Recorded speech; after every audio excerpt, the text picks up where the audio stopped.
keys for the carrier? No, I'm expecting a car. Thank you. Oh, you're welcome. I don't seem to be.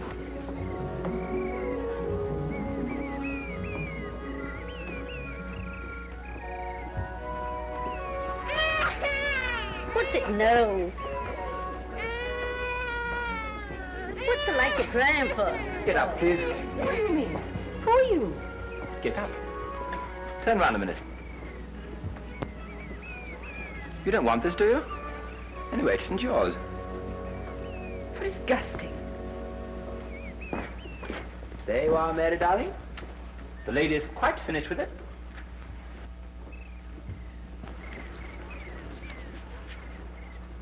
Would you like some spit? No, thank you. Nothing I can do. Well, you can take those to the end of the pier. What, all of them? Oh, never mind. Don't trouble. Paris, London. Paris, London. Paris, London. You've been to Paris? Yes. Doing what? Finishing school? Ah. Finished being finished? Yes. Good. Your penny, please. My what? Your penny landing fee. But I've landed. Oh, your penny, please. There's a gentleman there with my luggage. Very good, miss. Come on, will you please observe, I hae me hand to pigeon my pooch.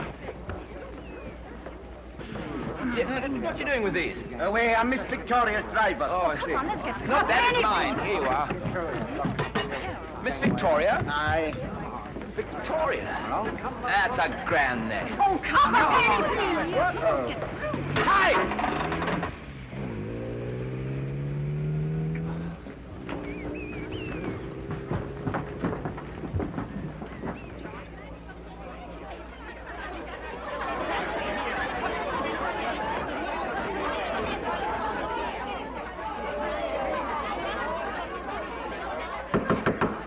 Honoria Hegarty, open in the name of the law. And no nonsense, do you hear? Looks like we'll have to fake an entry. Aye, looks like we'll have to fake an entry. Look what you're doing, man. Will you confine your operations to the door? Stop it now! Would you be having me house a heap of ruins and me and Patsy in the midst of them? I'd Patsy with Edgar. Bring him out and let him come quiet. He'll nothing of the sort come quiet. Then I'll break the door down. Just you try it. 1, 2, 3. You're obstructing the It's the law. law's obstructing me. It'll all go again him. Oh, what's he done? And him as innocent as a newborn angel. You should have paid the license. License is it? If a grand big country like this is needing 7 and 6 from the like of me, it's time it went on the dole the same as the rest of us. Ah, man dear, it's not the license money, it's the fine. £5. Aye, for persistent infringement. Well, where would the like of me get £5? Standing next to naked in the dead of summer with the wind whistling down from up the pole and me trying to sell ice cream for a bunch of frozen corpses. Ah! Patsy! Patsy! Get him, Donald. Come on, Patsy. Way out with him. Give me back me dog! Aye, come on. Give me back You should have been serious. You winner riffraff. Away with you to peace and glory out of this. You're a great lion, David Sergeant. Call it the territorial. Why did you not bring your gun?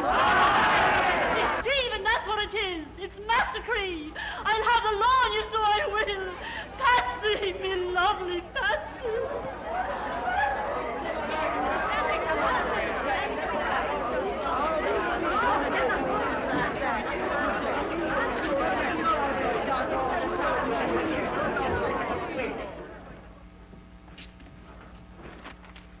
Well, who are you? Look, I'm Maggie. Where's Jessie? Oh, she left. You'll be Miss Victoria? Yes. I'm sorry, I can't help it. Oh, it's okay by me. That's a relief. Where's the Provost? Oh, your dad's busy. And what's all this?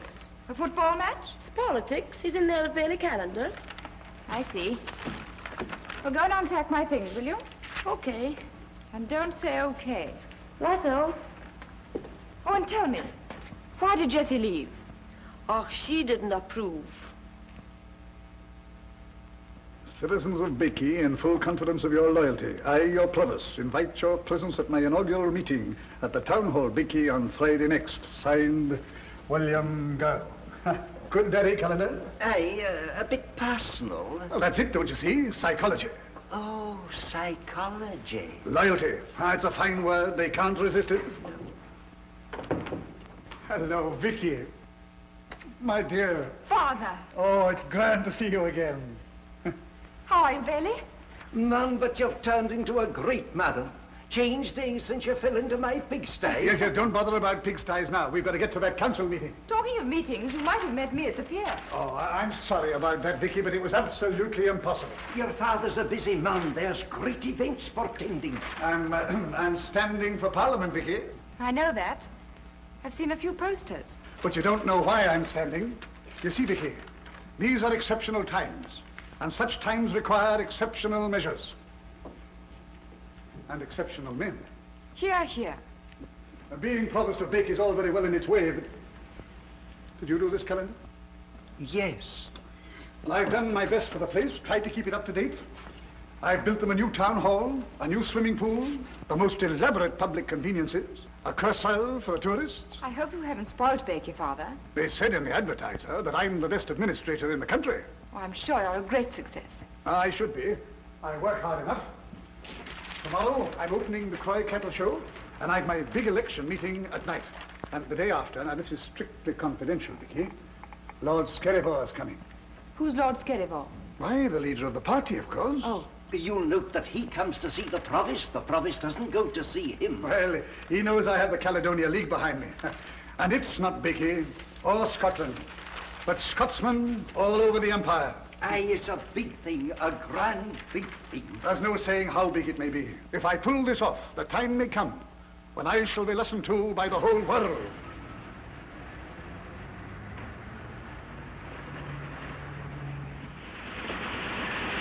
The profession of journalism is an honourable one. What? The profession of journalism is honourable. Oh, yes, Father. I've nothing to be ashamed of in the conduct of my paper. What? I've nothing to be ashamed of. Oh, good. Nothing sensational ever enters my columns. Why not? I said... Sit down. Yes. Oh, no, not there. Over there. Oh, Mr. Burdon, you've joined the most widely read paper on the West Coast. I suppose people have nothing else to do. Will you have a cigarette, sister? No smoking in ours. Oh. Mr. Burdon, a reporter on the Advertiser is a position of very great trust. Now, I'm away to Manchester tonight, but unfortunately my sub-editor's in bed. Oh, I'm sorry. What's the trouble? He's got lumbago. Oh. But the point is, I promised our Provost a page in tomorrow's issue, and you will have to take the interview and see it through the press. Now, can you do that, Burdon? No smoking. Oh, yes, of course. Yes, what's the article about? Well, Provost Gow standing for the new party. What's new about it? For one thing, Scotland for the Scottish. Oh, does somebody else want it? That'll do, Burdon. Mrs. Skirving. Horace, we'll miss that train. Well, I'm waiting for you. Oh, Mr. Burdon, my wife. How do you do? How do you do? Oh, well, you can't expect the Colonel's lady to know to stand to a man's mate. I beg your pardon.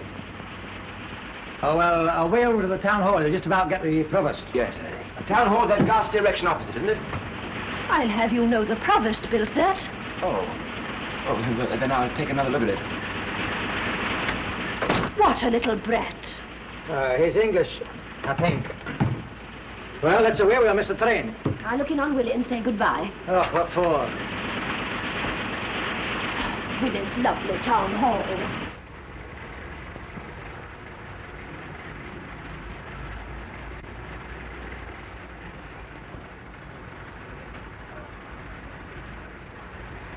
Is that all? Yes, Provost. Well, that'll do then. You'll be coming into the meeting soon. Baillie Callender's having a sore time in the chair. I'll be round in a minute. Now, clear up. Aye. Oh, Victoria, you'd better go off into the gallery to see the fun. Father, can I ask you something? Well, I'm rather busy. Why did you sack Jessie? Jessie, what? Oh, the parlour maid. She got a bit above herself, Vicky, and Lisbet very kindly disposed of her for me. Lisbet? Now, who's mentioning my name? Why, Victoria, I wouldn't have recognized you. How nice of you to look in and welcome me back. Yes. You've quite grown up, dear. Well, Willie, I just looked in to say goodbye. That was good of you, Lisbet. Be back in time for the meeting. Oh, don't you worry. I couldn't do without you on the platform. No, I don't think you could. Well, I must dash now, or Horace will have the jitters. How is Horace? Oh, just his old self.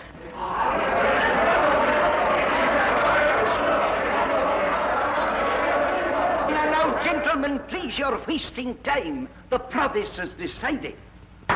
Next business. Item number 7, the bathing draws for the instructors at the new swimming pool. As chairman of the Cleansing and Parks Committee, I have looked into these draws very carefully, and they certainly present some problems. Now, this is the sort of garment I would suggest. But, Mr. Deputy Chairman, the instructors complain that they're no practical. They cannot swim in them. So we're up against the old problem, whether we select the unskirted and elongated, or the skirted and abbreviated. In other words, either we decide upon an adequate drapery with limited mobility, or desirable mobility with an inadequate drapery. Neither, in my opinion, are really satisfactory. We have to satisfy the... I move that the bathing drawers lie on the table. Sit down. Next business. Item number 8, supply of new hose for the fire brigade. Hello. Hello.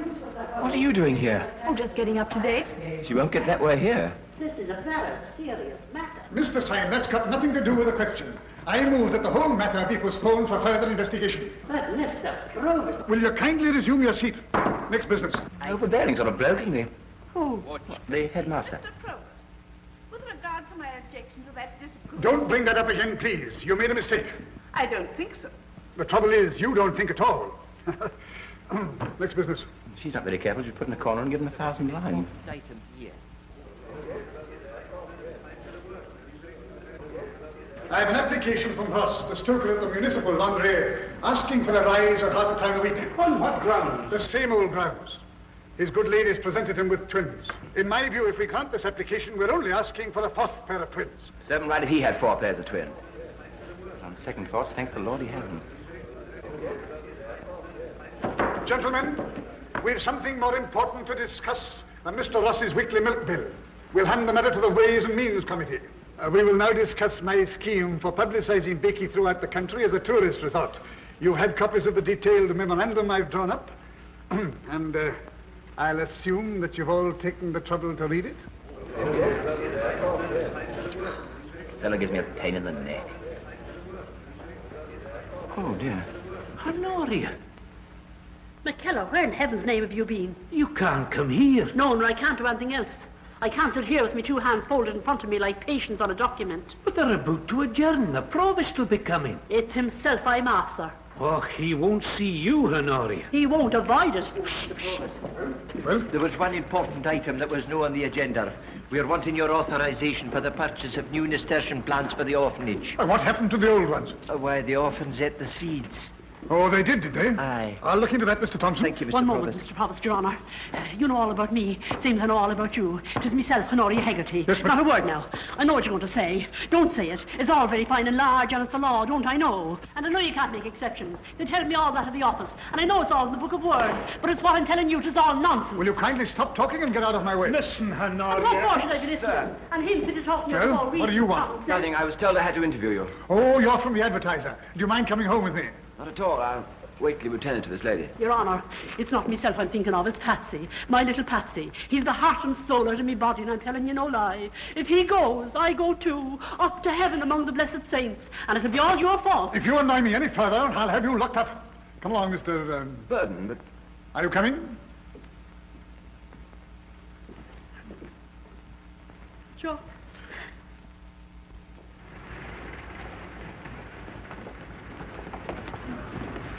Get in.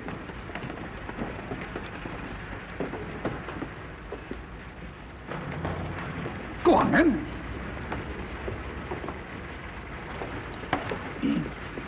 Well, move up.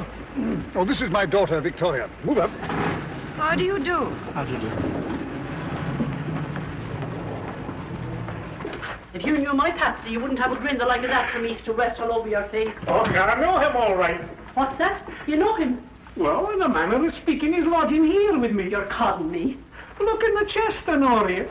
Patsy, me darling boy, the light of his mother's eyes. Oh, me beautiful Patsy, me lovely Patsy. And what in the name of the holy apostrophe is he doing here in your unclean apartment in a wooden box? They can't have him at the police station. You see, it's this way. The police sergeant's bull terrier bitch. Well, what is it, man? Speak out.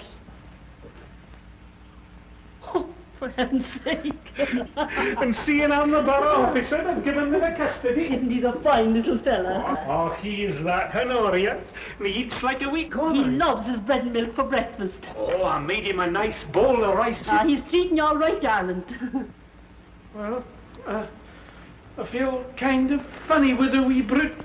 He makes a sort of condemned cell atmosphere about my lodgings. What's that? They're not going to. You don't mean... They can't.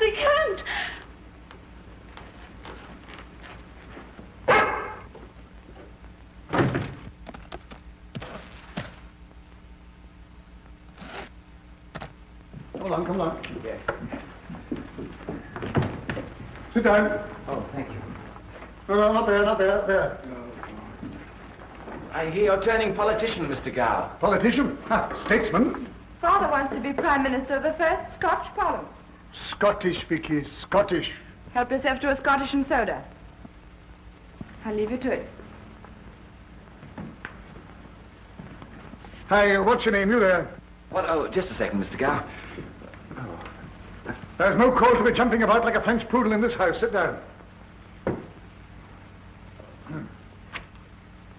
Stagnation of public life. What was that? I'm dictating. Oh, I'm so sorry. Don't I take notes and then write it up for you? Write it up. Yeah, you, put it into English. You'll kindly put down exactly what I say. I'm away to the cattle show early in the morning, and I want a proof of the interview tonight. Yes, very good. Stagnation of public life. Wanted new men. Provost Gow's plain words to the electors. During my term of office as Provost of Baillie, I have been instrumental in bringing about great changes in the borough. But there is one change that I shall never make. A change in the principles which guide me. No, of course not. He'd better come in here. The master's busy. Look, I know that. He's busy righting wrongs. Well, here's another for him. I advise you to scram. All right, Maggie. Oh, God bless you, ma'am. May the devil look past you and look straight into your eyes. Oh, ma'am, dear, it's his honour I'm seeking. Well, I'm afraid he's giving an interview. Oh, the poor soul. And I am deeply concerned with the well-being of every individual in the community. But, ma'am, it can't wait. It's a matter of life and death. It's about my little Patsy. Why, what's the little boy done? Oh, Your Honour, it's about my Patsy. How dare you burst in here? Father, Burst or not, I've got to do what I've got to do. I'll do it somewhere else. I think some little boy of hers has got into a scrape. I warned you at the town hall. But she said it's very urgent. And now you have the insolence to come cantering into my private house. I think if we got the little chap here and talked to him... If you talk to him, ma'am, he'll bark at you. Bark at us? Victoria, are you mad? Show her out of here at once. And understand, Mrs. Hegarty, the case of your dog is finished once and for all. Dog? But you told me it was about your little son. No, I ask you, did I ever tell you anything of the kind? Not but what he's like a son to me. And now they're going to kill him. What rubbish. Who's going to kill a little dog? The corporation and the polis and the provost. Father! Father! Is this true about Mrs. Hegarty's little dog? She's persistently defied the law in the matter of the dog tax. But, Father... She's been warned time and time again. But if it's only 7 and 6pence... She's been fined and she won't pay that. But if it's only 7 and 6pence, surely... The court passed judgment, and quite rightly. The town is full of dirty little mongrel dogs. The state of the pavement... How much does she owe? £5 in the tax. Well, surely they can make an exception. No. On va payer pour elle. Mais non. Quoi pas? Il s'agit d'un principle. Jamais d'un principe, toujours d'un homme. Here. If you're so keen on dogs, save up and get a new one. A new dog. The next time, pay the tax. Vicky, put her out.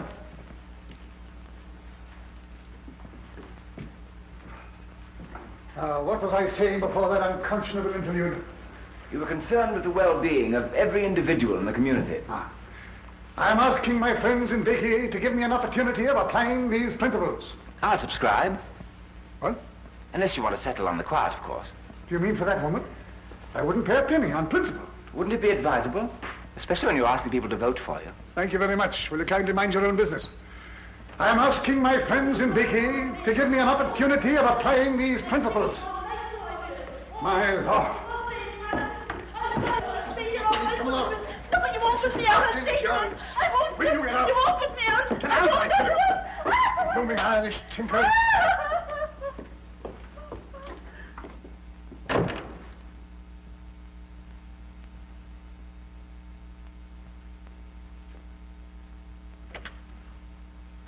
Get inside. Now, where was I? Applying these principles. Ah, yes, in a wider field.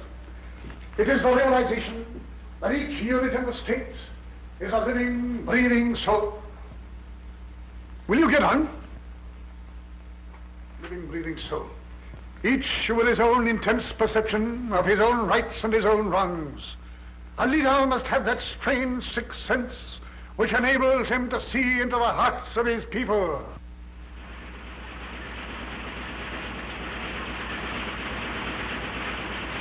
The Provost says you have to mind the corrections, Burdon. Mr. Burdon. Ach, away. Talk away yourself. To bed. Go on.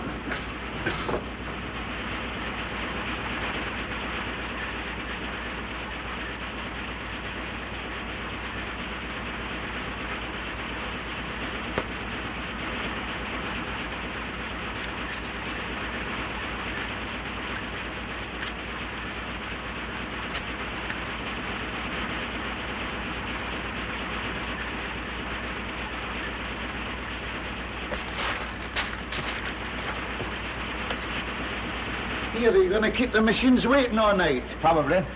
Here, no smoking within hours. Here, have one. Aye.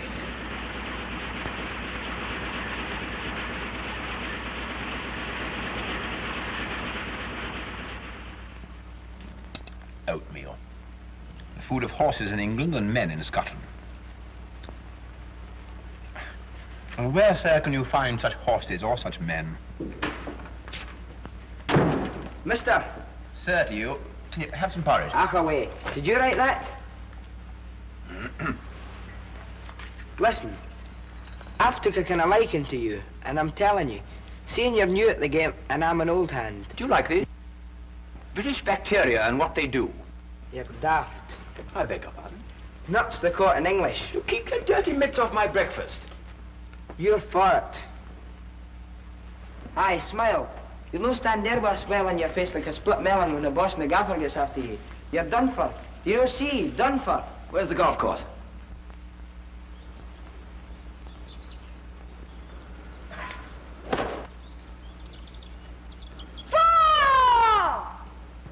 Oh! Here, what the... Who... I'm awfully sorry. Oh, it's you. It's quite all right. You're a little bit late with your four. Well, you were a bit early with your aft. Donald, please. Well, anyway, why aren't you working? Donald and I are taking the morning off. Would you care to join us? Yes, I'd love to. I'm afraid I've lost my ball. Yes, you do seem to be lying pretty badly. Not lying too well yourself. Oh, well, let's put two more down. Yes. Come on, Donald, bring the club. Do show me the way. Right. Hand me your mashie. And the ball. Your game was bad enough when you were by yourself. What'll it be now?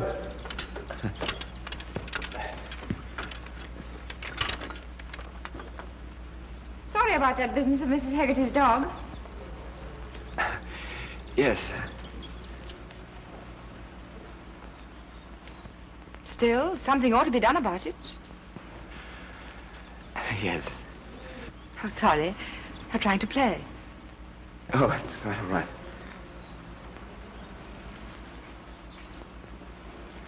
Did the Provost go to Croy this morning? Yes, early. Why? Oh, nothing? Mrs. Hegarty, you're in the papers. What? There's a whole page about you in the advertiser. Not me. In the advertiser. Tom McNaughton. Have you a copy of this illustrious publication? No, me. Don McKenna saw it in the library when he was doing his crossword. In the library? Tom Quentin, keep me ice cream warm. Wait till you see it. The front columns are, but...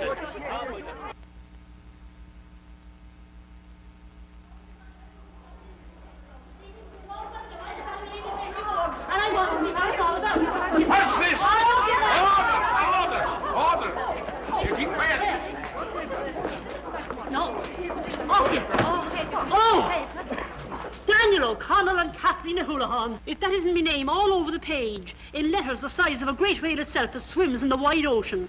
Scandalous incident over a dog. Will you listen to this now? It's high time our local bumbles learn to administer the law with decency. What's the bumbles at all? It was beneath the Provost's dignity to set her mind at rest. It wasn't beneath his dignity to kick her out of doors. He took his broom to her, and her a complete stranger. Isn't that not awful? Tonight this dull bully is holding a political meeting to make a grand parade of his principles. They're not good enough for us, and neither is he.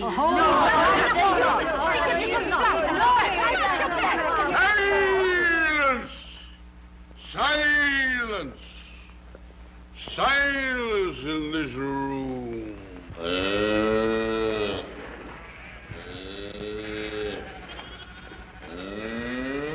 Congratulations. A magnificent fellow. If we could only apply the knowledge and energy that has gone to the breeding of that animal, to the improvement of the human stock, we could have something like that in 3 generations.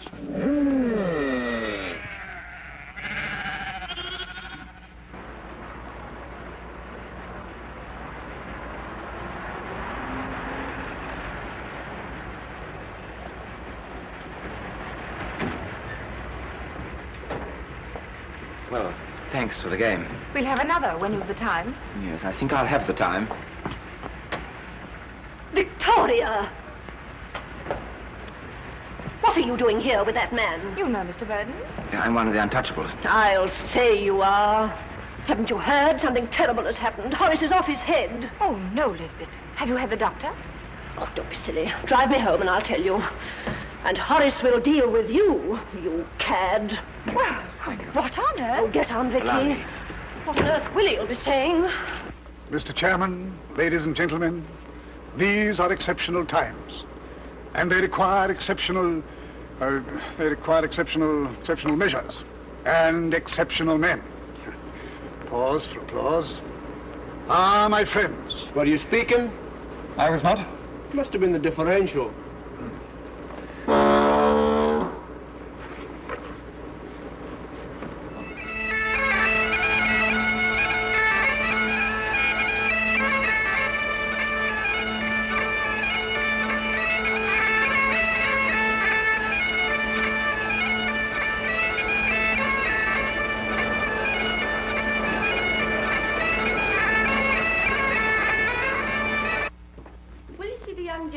Yesterday. What young gent? Him from the newspaper. I think he can't come in. Righto. And don't say righto. Okay. He's in. How dare you come and see me? I haven't. I came to see the Provost. Well, he's not back. He'll go straight to the hall. Oh, I just want to give him an explanation. I suppose you mean an apology. No, an explanation. Oh, I better go. It can't be very pleasant for you to see me. I suppose you know what you've done. You've slandered a fine, honorable man. It's despicable. What harm has my father ever done to you? To me? No harm. Then why do you stab him in the back like this? Why did you do it? Oh, it's hard to explain. No decent action is ever hard to explain. Oh, perhaps not. You don't mean that idiotic business about that dog? You think it's idiotic? Well, it's so small. Impression's never small. Well, no, of course, but it doesn't make sense. You lose your job, you'll never get another one, and all because you got sentimental about a silly old woman and her mongrel dog. So did you? You stuck up for her. Well, I tried to clear up after the Provost had asserted his authority. That's what women are for. Oh, that's what women are for, are they?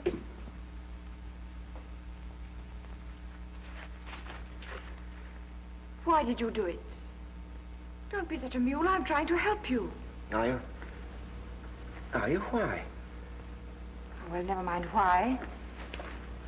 What sort of man are you, anyhow? Well, did you ever know a decent sort of chap who could tell you straight off what sort of decent chap he was? I never knew a man do the mischief you've done for no reason at all. Well, look here. If you really want to know, I'll tell you something I never told... No, I won't. Goodbye.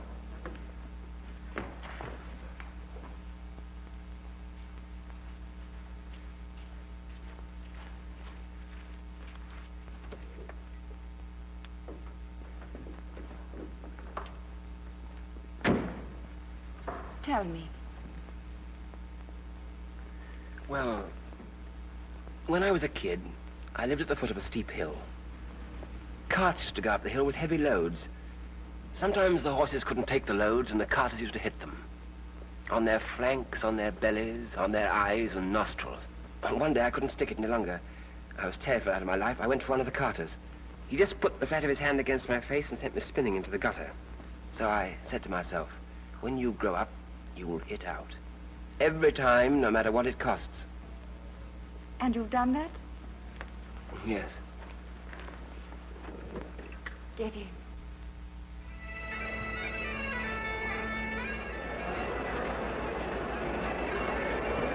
Man, has the advertiser gone mad? I was away. It was a great shock to me. But what are we to do? Does the Provost know? I couldn't say. But it's awful, awful. Oh, Horace, I want to talk to you. Willie's not here yet. He won't think I had anything to do with it. Oh, don't be stupid. Oh, I wonder if he's seen it. Well, if he hasn't, we daren't tell him now, not before his speech. Here he is.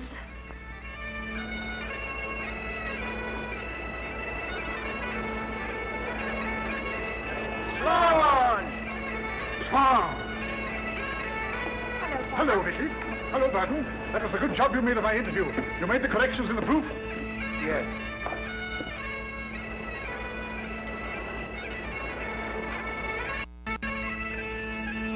Hello, Lindsay. Hello, Callender. A great night, eh? Hello, Horace. We want outrage! We want outrage! Do you hear them, Willie? Do you hear that? So, they're calling for their Willie. Well, they shall have their Willie. Shooters and pipers, forward. Up in the front there, Willie. Lisbet, keep going in.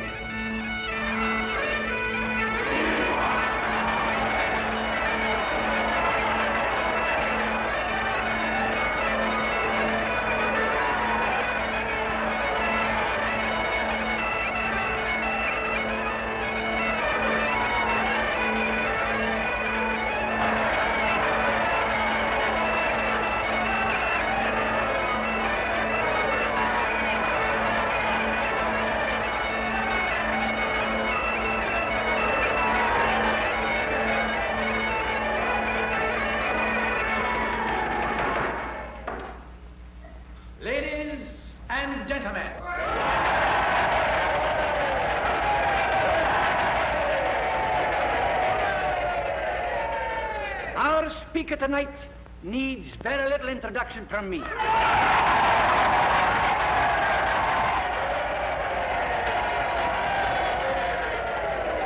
is no one done more for Beaky than Provost Guard. Tonight, I wanted to show him what you really think of him in your hearts.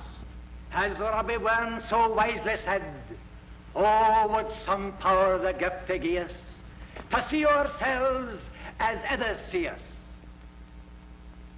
Yes. Now you give the Provost the power to see himself as you see him tonight. Provost Guard.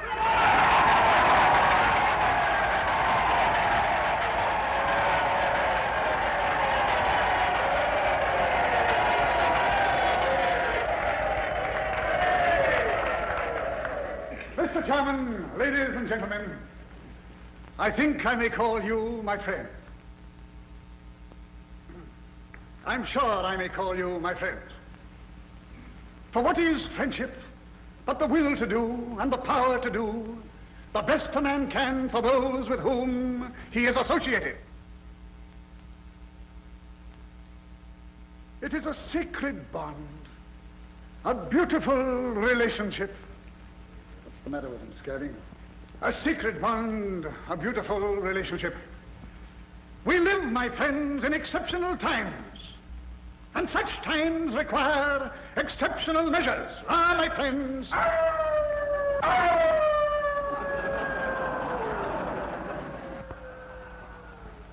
What is needed today is a firm hand at the helm. A man who will go on and on and up and up.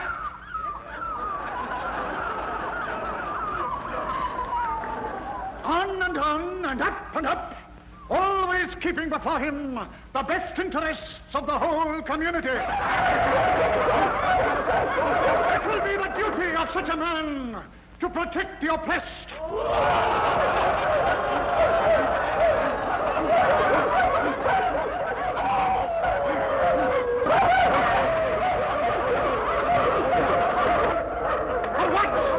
For what does a man's strength avail him if he does not hold out a helping hand?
Of this.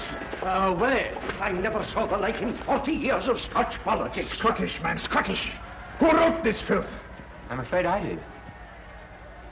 You did? Yes, he did.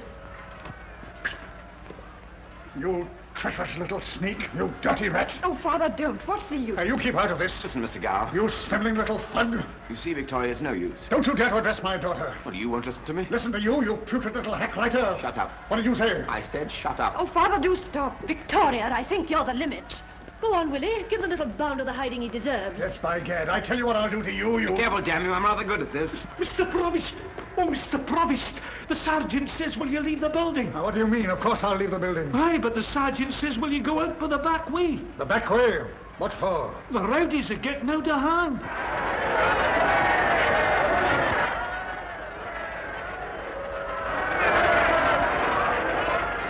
They're throwing stones. Time to break in.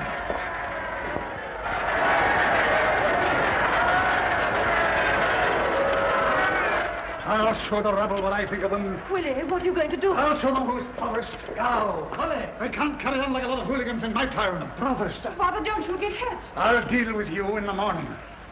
And that goes to me. But the sergeant said... Oh, shut up. Victoria. What affair is this, anyway?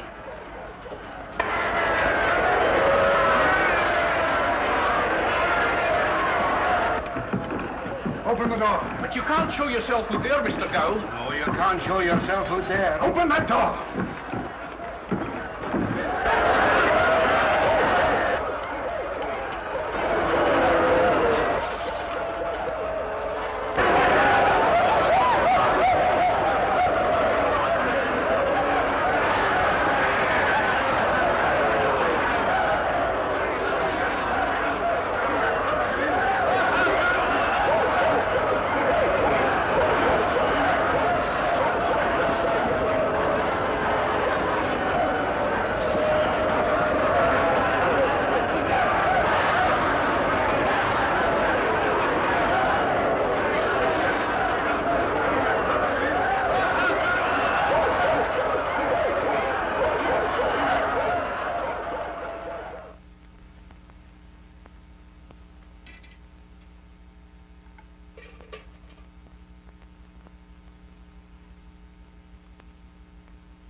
So,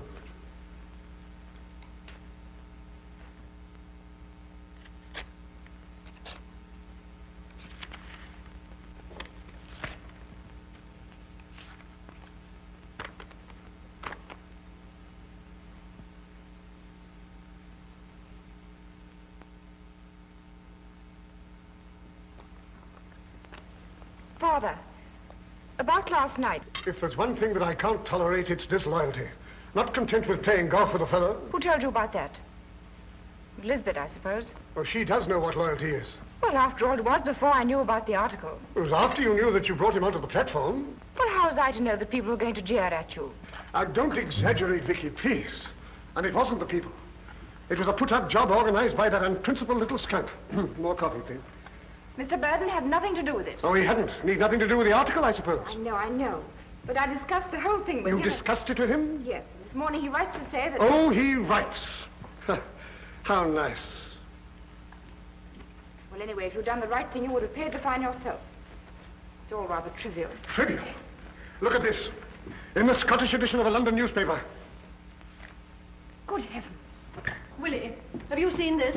Scottish candidate barked down. Do they think that's funny? What's going to happen at the dinner tonight? Lord Skerryvore, the party.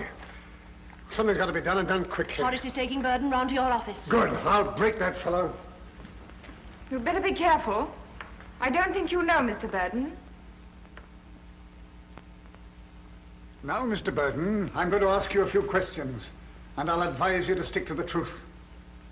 Where are we? Berlin, Moscow, or where? You'll find out where you are soon enough. Oh, I'm Nordic, if that's what's worrying you. That's enough. That'll do. Be quiet, you little cad.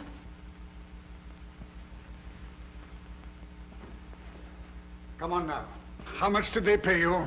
Or was it a fat job? It's blackmail. What are you talking about? You needn't act the innocent. We know who is backing you, Burdon. Come on, speak up, man. What exactly was it worth to you? Oh, no, you don't. We haven't finished with you yet. Not by a long shot. The opposition paid you to get that muck into the advertiser. And you were at the back of the row, too. The plot unmasked, eh? So you don't deny it? I wouldn't spoil your fun. It'll be no fun for you. You're going to sweat for this. I came here out of my own free will to try and help you out of your mess, though heaven knows why I should. But after your childish insinuation... Wait. Now, this is a withdrawal of the statements you made in your article. And you're going to sign it. I'll read it to you. I, the undersigned... You needn't trouble. No, of course not. It's quite in order. Just sign at the bottom. Are you being serious? What do you mean? No. What do you mean, no? I mean, I won't sign it or anything else. You won't sign it? No, I darn well won't. You mean you refuse? That is what I'm trying to convey. But why not? Because every word that I wrote was true. Do you know what they let you in for? No, I don't care. You can consider yourself sacked. I considered myself that yesterday. You won't find another job. We'll see to that. I'm sure you will. I suppose you know this means an action for Slander. Aye, slander. And not only civil action, sir, but criminal proceedings. And 10 years penal servitude and 20 strokes of the cat 3 times a day after food. I don't care.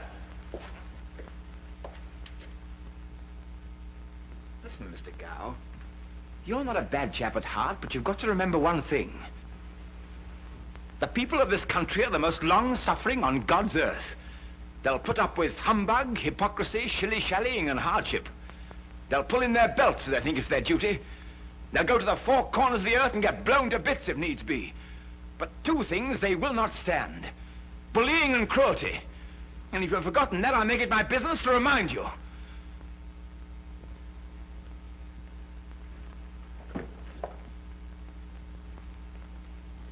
I told you to be careful. And what's more, I think he's quite right. Oh.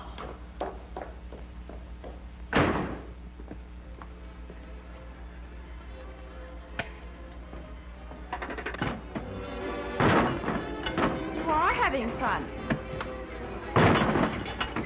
Blowing off steam? Yes. You're absolutely furious. Yes. But you haven't the vaguest idea what to do about it.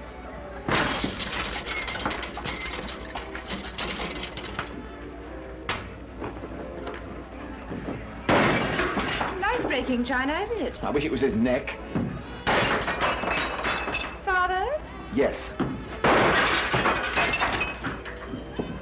Aren't you being a little childish? Allow me. Thank you.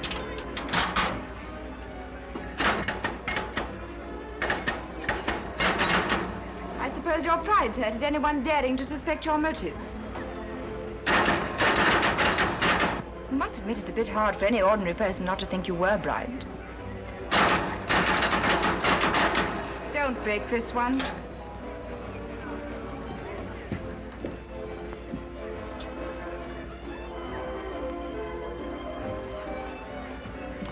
Oh, allow me. Thank you. You've got yourself into a nice mess, haven't you? I've won something. Never mind that. What are you going to do? Look for another job, I suppose. If you can get one. And what are you going to do in the meanwhile? You got any money at all? Cigarette? No, thanks. You may need them. Frank. Now, don't get excited. I want to ask you a question. Yes, but you call me Frank. Well? But that's my name. So I thought. Yes, but it's the first time you've used my name. Well, what about it? It's the first time you've called me Frank. Oh, do listen. Yes, well, Leonard's not a penny. Oh. There. It's difficult to ask you this, and you mustn't misunderstand me. Do what Father asks. What on earth do you take me for? 11 stone, 6 pounds, 4 ounces. Now, don't be so obstinate. How can you expect me to knuckle under to him? You know I'm right. You said so. I never said you were. I said your motives were. Now, don't ask for another one. Frank, you've made your protest, and it was a fine thing to do. That's pig-headedness. And there's nothing new about pig-headedness. It's as old as the pigs. So's this.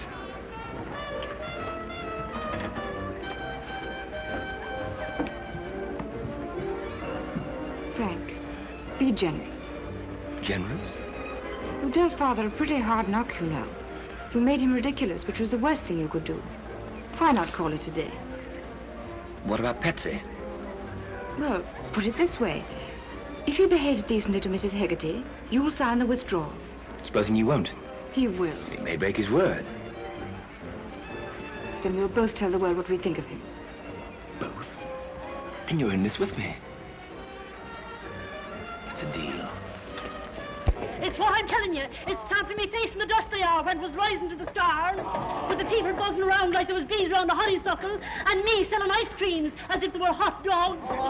Give me me shawl. I'm making enough money to pay me fine and get Patsy back, so I will.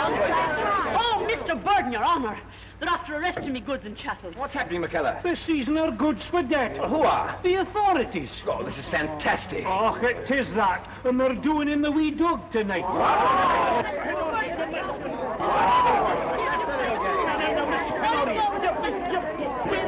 Mrs. Hegarty, we're from the London Sun. Are you a reporter? Yes. Come with me. I'll give you the biggest scoop you ever had in your life. You better come, Mrs. Hegarty, too, and Mr. Burdon, Your Honour, don't be doing any more good for me. I've lost Patsy, I've lost me Barra. There's a devil much more I can lose. Get out of me way. Get after her, quick.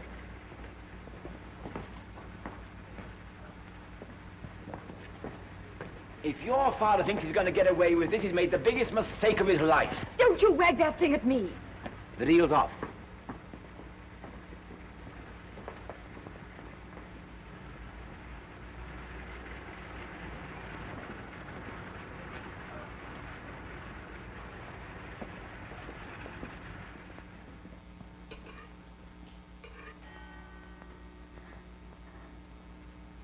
The condemned man ate a hearty meal.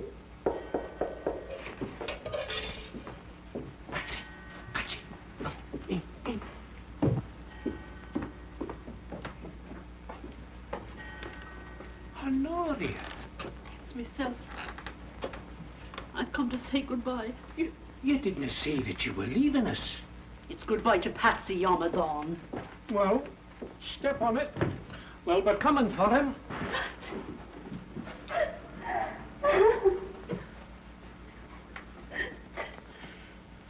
Don't take on, Honoria. It cannot be helped.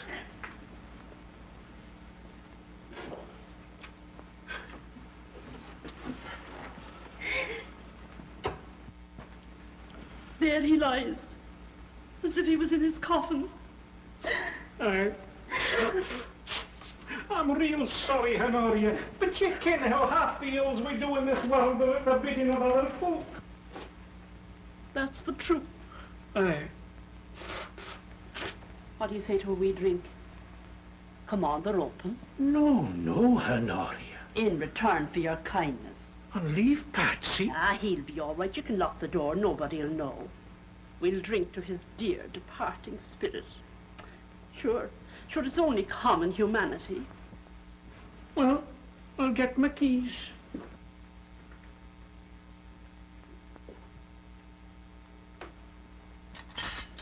Only a wee in mind.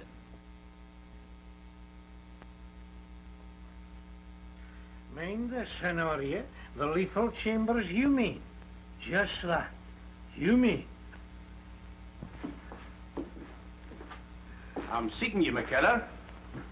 Oh, it's you. Aye, all 6 of me. I suppose you know you're keeping the vet waiting. Aye, you're keeping the vet waiting. Whisht. Have a heart. Do not cause unnecessary pain. Ah, away with you. Come on round to your lodging and hand him over.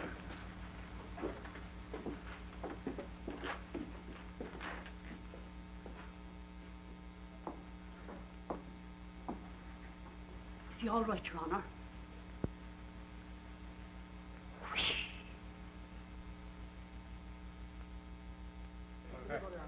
Your good health, my dear. Thank you, Lord Skerryvore. The cause. We must all drink to that. Highland honours, Mr. Provost. Slarge.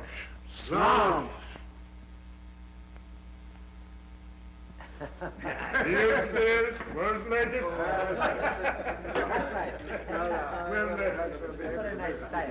Yes, very good indeed. Very nice. I think they've all enjoyed themselves. Allow me. I don't be too long with the port, Lord Skerryvore. No, I won't. My lord.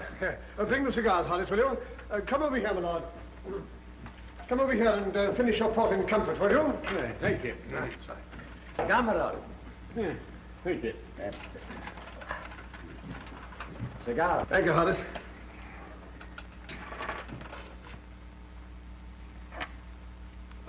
We'll go. About your adoption as official candidate. I thought that was settled.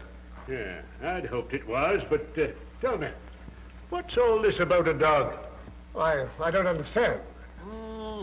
I mean this, at a by-election, the first to be fought by our party. It's, what's it all about? I've heard things. To be awkward if... Oh, you mean, that? That was just a storm in a teacup. A woman refused to pay her dog license and some young lads made a sort of joke about it. Exuberance of youth, It wasn't an organized thing. Oh, no. Papers made out there was a bit of a riot. Riot? That wasn't a riot, was it, Horace? Oh, no. Just fun and games.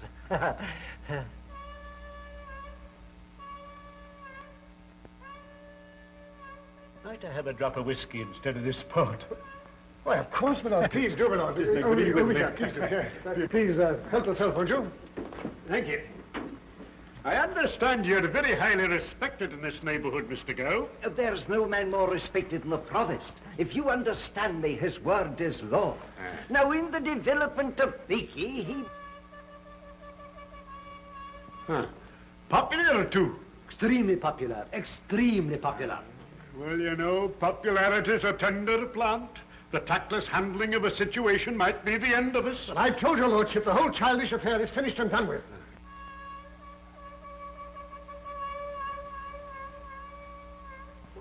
The devil is that row?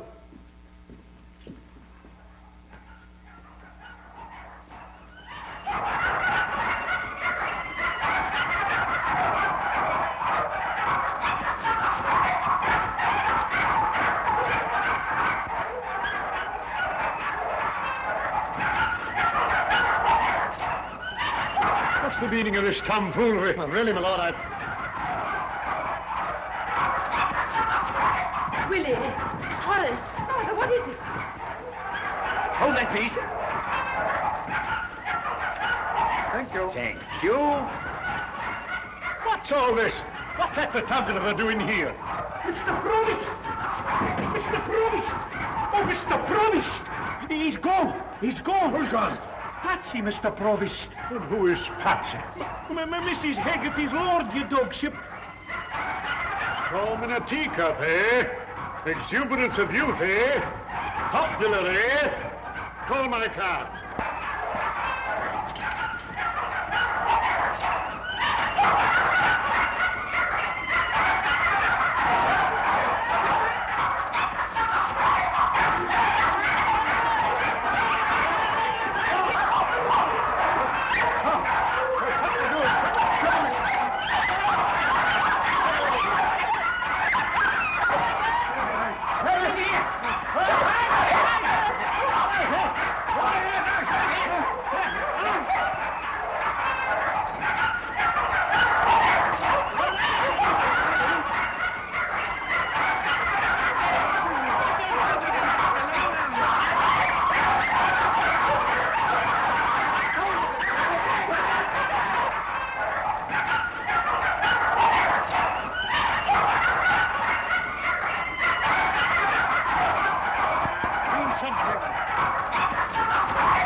Please don't go like this. If you only knew, Willie. I mean the Provost. It's all a terrible mistake. You're running, my lord. Excuse me, folks. No. Get out. Oh, Horace, what a tragedy. Oh, don't be stupid. Come on.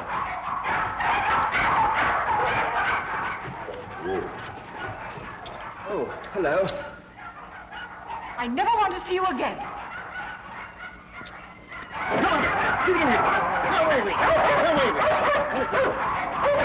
Call them off, boys. Step them up, boys.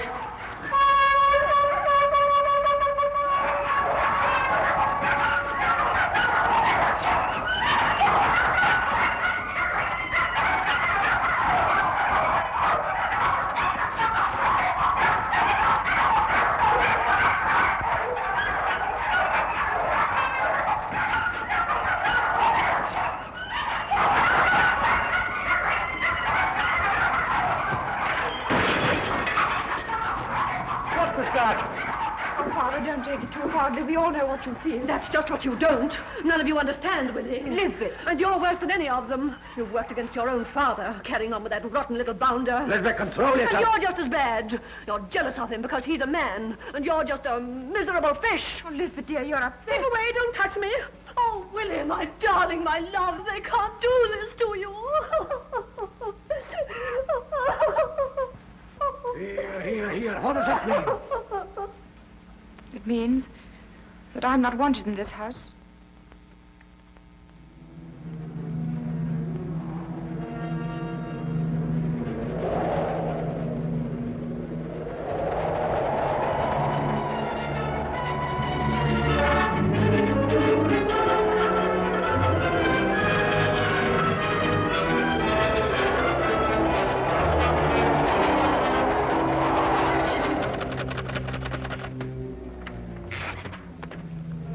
Here.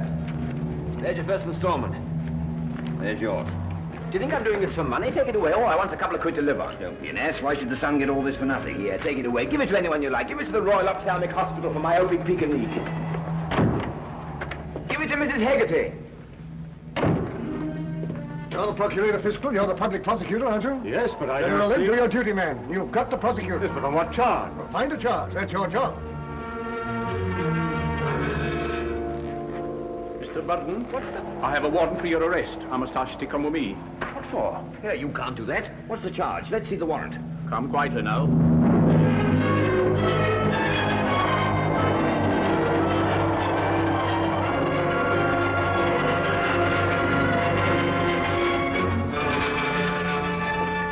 Hello, Burdon. Your troubles are over. This is Miss Watkins of the Federation of Friends of the Feathered Four-Footed and Fur, you know. Mr. Burdon, my society is filled with admiration for your great work on this Patsy case. But we feel that you've fought a lone, unequal battle too long. I am authorized to inform you that my federation has decided to take up the case officially and to finance your defense. Mr. Burdon, we couldn't do otherwise. The enthusiasm of our members. We've made Patsy an honorary vice president. We've also decided... Oh, go to blazes. Go away. I'm fed up with the whole business. If I want to become publicity stunt raising funds for your federation of futile fatheads, I'll let you know. You've made a national entertainment out of what was a perfectly honest, straightforward issue. And you want to use it to boost your poor society. Well, I won't have it. I don't care if I win the case or lose it. I've lost everything over this. I've lost my job, I've lost my future, I've lost... Oh, take them away. Mr. Burdon, you can't behave like this, and you can't say things like that. My society is going to defend you whether you like it or not. Come along, sir.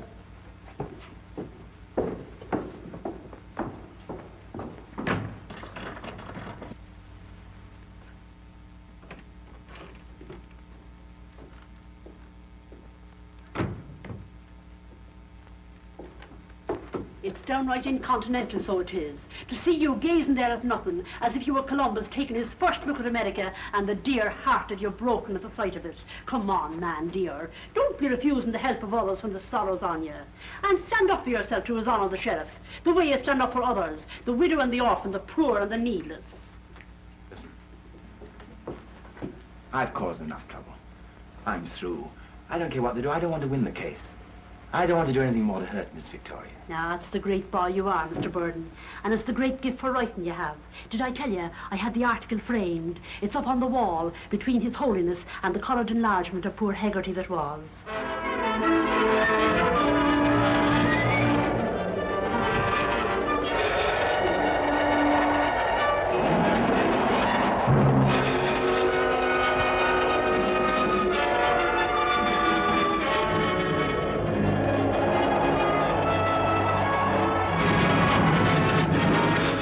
Cruel shame, that's what it is. Fair makes me boil over. Such a sweet little doggy, my dear. Yes, I know what I'd do with that promise of Bakey. Doing a thing like that to a dog. Bad show. And shall for Patsy die. The 20 million school children shall know the reason why. I mean, it's hardly playing the game, what? It's not cricket. No. Patsy case. It is understood that reports of the resignation of Provost William Gow were officially denied in Bakey today.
Bring him up. Bring up the panel, Frank Burdon. Bring up Frank Burdon. I brought myself up. They might have given me some red fire and a chord in the orchestra. This is a court of law. There is no orchestra whatever. Then there should be. You be quiet. Inasmuch as you did not utter to publish a statement designed or calculated to exercise an improper influence on the voters in a parliamentary election under the Corrupt and Illegal Practices Act of 1895. When? 1895. But I wasn't born then. Have you understood the charge? I've tried to. Do you want it read again? No, thank you. Well, do you plead guilty or not guilty? Does it matter? The prisoner pleads not guilty, my lord. You know best. We may proceed? Why not? Thank you. Call Robert Andrews. Robert Andrews. Robert Andrews. Robert Andrews. Do brisk up, Willie. Oh, I wish I could see Victoria. Oh, her. She won't turn up anyway. Willie, when you've won your case, Horace may call off the divorce. Sometimes I think you're without one moral principle. And nothing but the truth? And nothing but the truth. You're Robert Andrews? I am. You're a compositor working for the Baillie Advertiser? I am. And that is, you set up in print the matter appearing in the paper? I do. Now, on the night in question, were you given by the panel a last-minute article to set up? I was. And was the panel the author of the article? I was. Silence. How dare you? I'm trying to save time, but I defend the case. I expect my client to behave himself. As at last, I wanted to defend myself. Mr. Burdon, there are £3,000 put forward for your defence by the FFFF. We all know where that's going to. Really? Leave him to me, Mr. Minges. Mr. Burdon, you must not interrupt the hearing. Go on. How did you know the panel was the author of the article? It was his English hand of writing. What do you mean by that? Illiterate, you'll understand.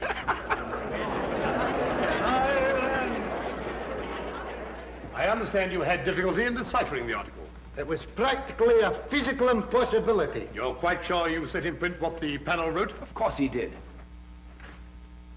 Keep quiet. I corrected the proof myself. For heaven's sake, hold your tongue. Well, don't suggest I didn't write what I did write. Shh. You really must speak to your client, Mr. Minges. The Lord, you told me to leave him to you. Don't be impertinent. Silence. The next person to laugh will be turned out of this court.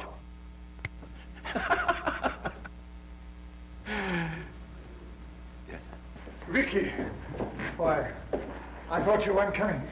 What else could I do? I've missed you, Vicky. It was decent of you to have kept away from him. You were mistaken in him, Vicky. He's just a self-seeking little rotter. He's nothing of the kind. He didn't do anything you didn't goad him to. And you're bringing this case simply to satisfy your own pride. I see. So you're still taken in with the fellow. Well, it'll interest you to know that I've got him this time. Father. You are Margaret Twine? Sure. Just answer yes or no. Okay. You're employed as a parlour maid by Provost Gow. Says you. What is the meaning of this expression, says you? Well, my lord, it's a slang phrase of American origin which has gained regrettable currency in the language of our people through the insidious agency of the cinema. And it is, I'm given to understand, employed to indicate a state of dubiety in the mind of the speaker as to the veracity or credibility of a statement made. Oh, yeah?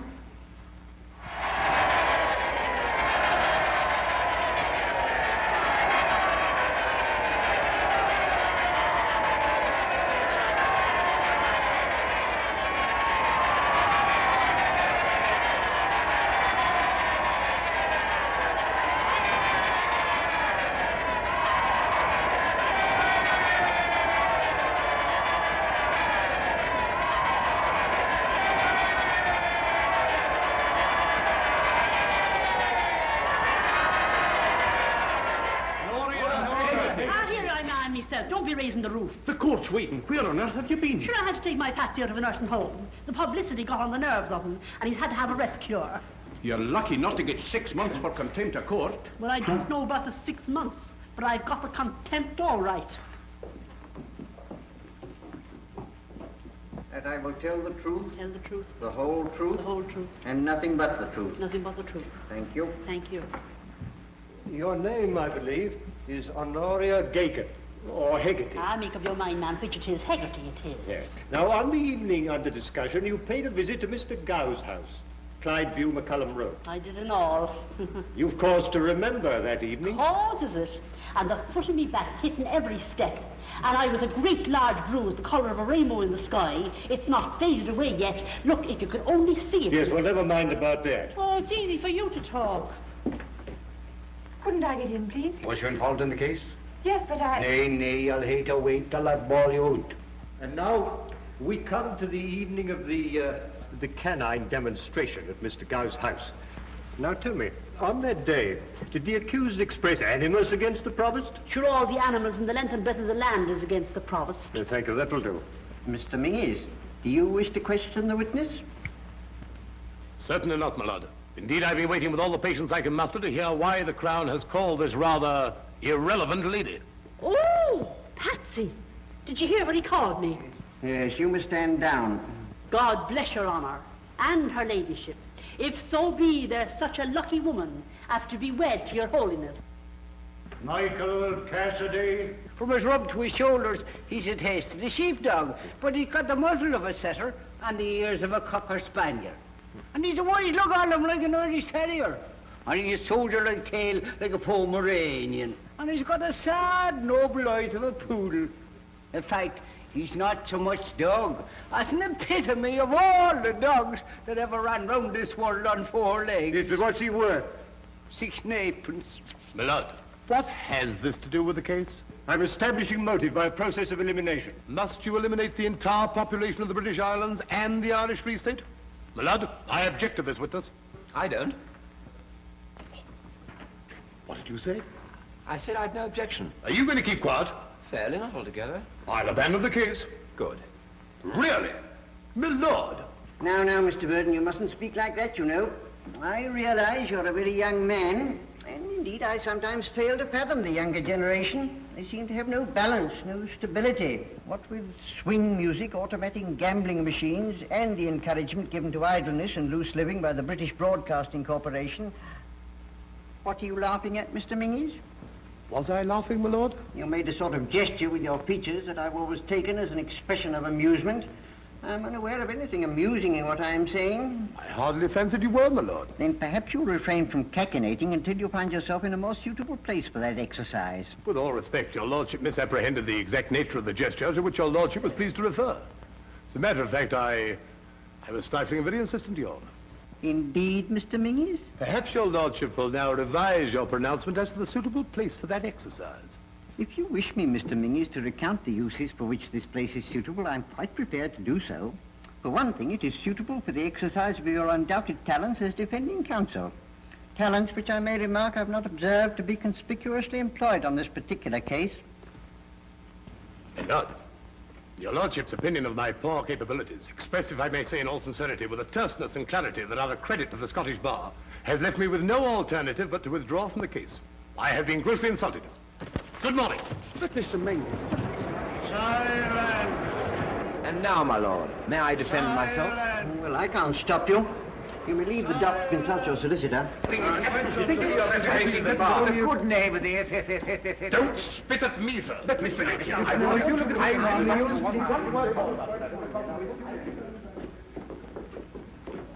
What happened? Willie, Burdon's defending himself. What? They've adjourned while the little fool consults his solicitor. I'm delighted to hear it.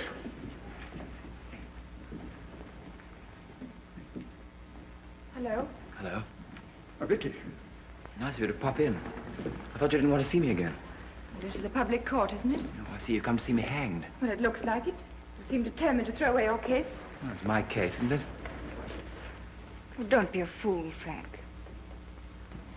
Did I hear you call me Frank? You can't talk to a witness for the prosecution. Are you a witness? Well, yes, I am, but... Oh, I see. So your father's dragged you into it now. How dare you say things like that? I can't help it, and I was called by the Crown, and I... Oh, I understand. You're entitled to say and do exactly what you Mr. like. Burdon, I've been looking for you everywhere. Now, do you know what to do? I know what to do, all right.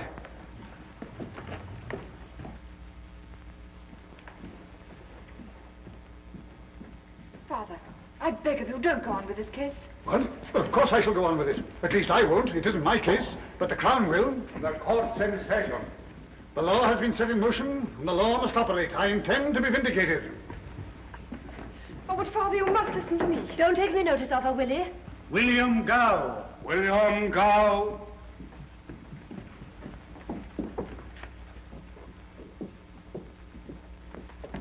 No. Oh, Mr. Skirving, can you help me? I must get into the court and they won't let me in because I'm a witness. Oh, I see. Well, I'll just keep him busy and you slink in. Oh, thank you. Oh, and Victoria, listen. Don't think too hardly of Lisbet. I won't. Donald. Yes, sir? How are you keeping? Oh, bonny, man, bonny. That's fine. Tell me, how's that wee daughter of yours getting on with the ballet dancing? Oh, man, she's grand. She's just a... In short, you've the strongest reason to believe that you've been the victim of deliberate and persistent persecution. Absolutely. Thank you. Mr. Burdon, do you wish to cross-examine? I'll say I do. Silence! Now, Mr. Gow, when did this so-called persecution start? The night you organized a pack of hooligans to break up my meeting. Oh, no, before that. What about my article? Wasn't that part of the persecution? Certainly it was. Then I'll ask you again. When did the persecution start? I suppose you want me to say when Mrs. Hegarty came to my house. Exactly. She came to you very distressed. No doubt, but she didn't take her grievance to the proper quarter. Didn't she? Weren't you the provost, the father of his people? Yes, but if I happen to be distressed by a burst pipe, shall we say, I don't take my distress to the Prime Minister. I get a plumber, in a manner of speaking, my lord. Well, in a manner of speaking, sir, Mrs. Hegarty probably thought you were the plumber. Mr. Burdon. Silence! So you were surprised the day after Mrs. Hegarty's visit when your meeting refused to listen to you? Nothing surprises me in Becky. Oh, then it didn't surprise you they should take a strong line with a canting humbug who... My lord, I object. Mr. Burdon, I ought perhaps to warn you that this sort of thing is impressing me very unfavourably. Very unfavourably indeed. Go on. So you vented your annoyance on a poor woman and her dog. You took her barrow. I did nothing of the sort. As for being a poor woman... You took her barrow. Well, she seems to have done very well out of it. Very insolent of her, Mr. Gow.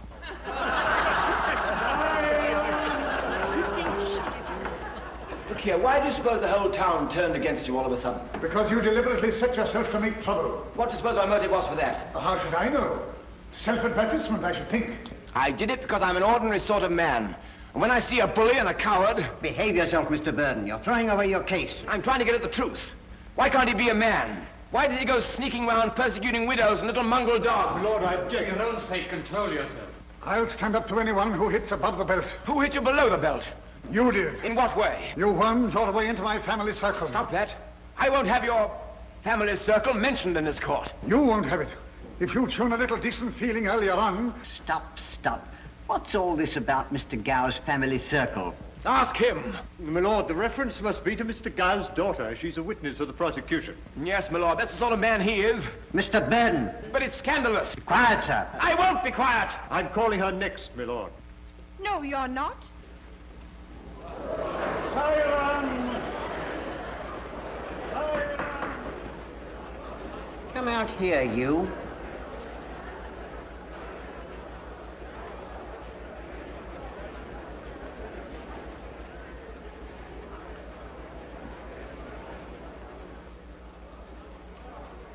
Now, who are you and what did you say? I'm Mr. Gow's daughter, and I said I wasn't being called as a witness. Why not, pray? Because I can't give evidence. Oh, yes, you can. We'll see about that. Oh, but I can't. And why not? Because the accused and I are husband and wife.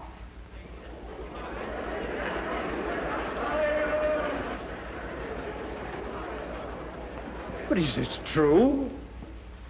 Yes. My lord, I must ask for an adjournment. But I can't keep on adjourning. Yeah. My lord, this is a profound shock. Oh, very well.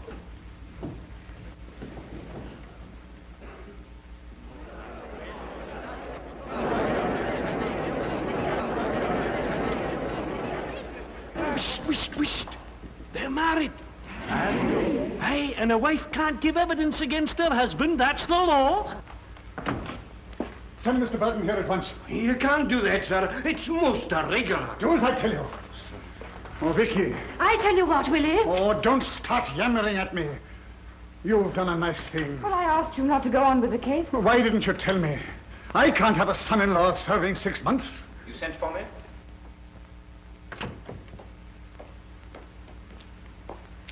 What do you mean by marrying my daughter? I haven't. What? I only just said that. We haven't seen each other since I left the house. Then why in heaven's name? To stop you. Huh. To save you both from your stupid pride. But do you realize what she's done? They can have her for contempt. For it's worse. It's perjury. Yes. Oh.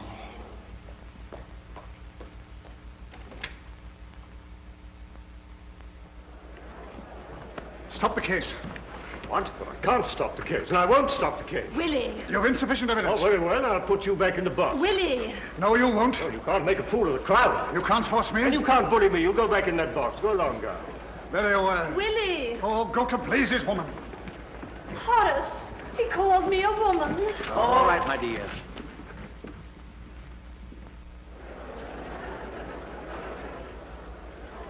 Now, Mr. Gow, the news you've just heard is, of course, a great shock to you.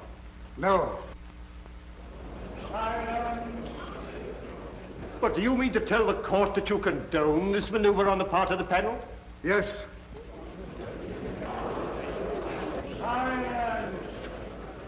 Mr. Gow, it was with your consent that this scoundrel... My lord, may I make a statement? My lord, I protest. Go on, Mr. Gow. I want to say that in my considered opinion, Mr. Burdon was fully justified in all the actions he took against me. I think Mr. Burdon misjudged me, but he misjudged me without malice. Hurrah for the Provost! Hurrah!